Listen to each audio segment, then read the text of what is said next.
यहाँ देखते हैं, एक ये गाड़ी है होंडा फिट कार है, 2002 मॉडल है, लॉट नंबर 7 के अंदर है। ये देखें इसका लॉट नंबर, ये लॉट नंबर है, ठीक है। सिल्वर कलर में गाड़ी है, बल्कि ये हाँ सरेंडर्ड गाड़ी है। और X4202 इसका जो है वो देखेंगे लिखा हुआ नंबर। ये देख लें, इसको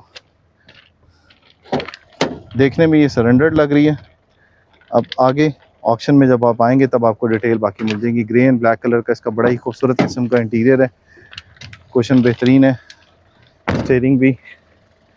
बाकी ये देखें बैक से, ये है जी गाड़ी यहाँ पर खड़ी भी है, लॉट नंबर 7 में होंडा फिट कार है, 2002 मॉडल, ठीक है जी।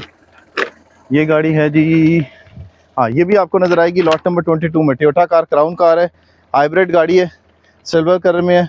यहाँ से ज़रा एक दफ़ा दिखा दें, फिर उसके बाद अंदर से दिखाते हैं। अंदर से बहुत ही बेहतरीन कंडीशन में है। ये देखें फुल ऑटोमेटिक है, फुल ऑप्शन में, और साफ़ सुथरा इसका इंटीरियर है। यहाँ से बैक से दिखा दें, बैक से भी देख लें, सीटें वगैरह देख लें, दरवाजे देख लें, टायर्स देख लें, अलॉय रिम्स देख लें, सब आपको नज़र आएंगे बेहतरीन कंडीशन में। सिर्फ इसके जो स्क्रीन है, इसकी विंड स्क्रीन जो है वो थोड़ी सी टूटी हुई है, ज़ाहिर आपको चेंज करवानी पड़ेगी। बाकी ये सनरूफ के साथ है गाड़ी जो